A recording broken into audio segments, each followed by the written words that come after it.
It is hard to imagine working with books, writing an essay, a lecture, a report, a sermon, without the ability to find what you're looking for quickly and easily, without, that is, the convenience of a good index.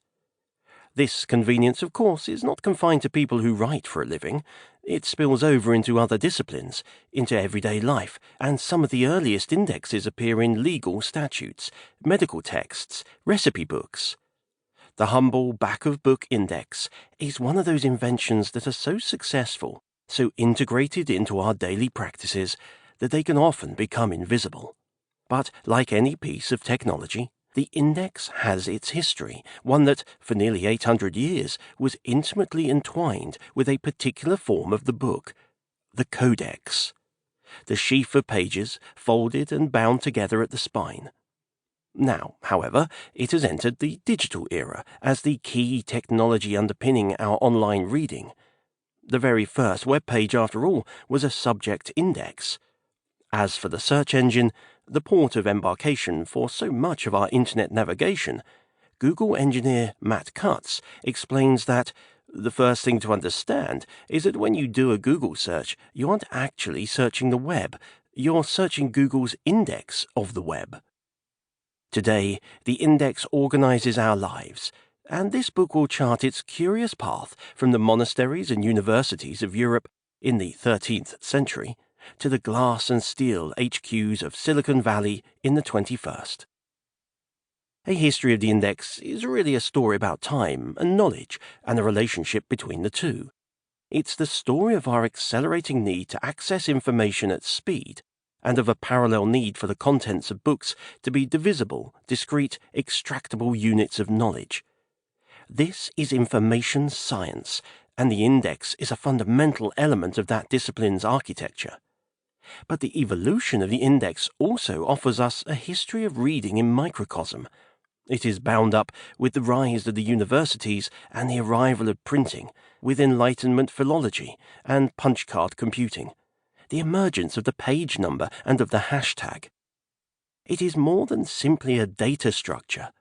Even today, faced with the incursions of artificial intelligence, the book index remains primarily the work of flesh and blood indexers, professionals whose job is to mediate between author and audience. The product of human labor, indexes have produced human consequences, saving heretics from the stake and keeping politicians from high office. They have also naturally attracted people with a special interest in books, and our roster of literary indexers will include Lewis Carroll, Virginia Woolf, Alexander Pope, and Vladimir Nabokov. The compiling of indexes has not historically been either the most glamorous or the most lucrative of professions. We might think of Thomas Macaulay's lament that Samuel Johnson, the most eminent writer of his age, nevertheless spent his days surrounded by starving pamphleteers and index-makers. Had he but known it, Johnson might at least have consoled himself with the thought that in this company of indexers he would be surrounded by the most eminent writers of other ages too, and that, though undersung, the technology they were tinkering with would be central to the reading experience at the dawn of the next millennium. What do we mean by an index? At its most general, it is a system adopted as a time-saver, telling us where to look for things. The name suggests a spatial relationship, a map of sorts. Something here will point you to, will indicate, something there. The map need not exist in the world, it is enough for it to exist in our minds. Writing in the middle of the last century, Robert Collison proposed that, whenever we organize the world around us so that we know where to find things, we are in fact indexing. He offers a pair of illustrations that could hardly be more 1950s if they came wearing brothel creepers.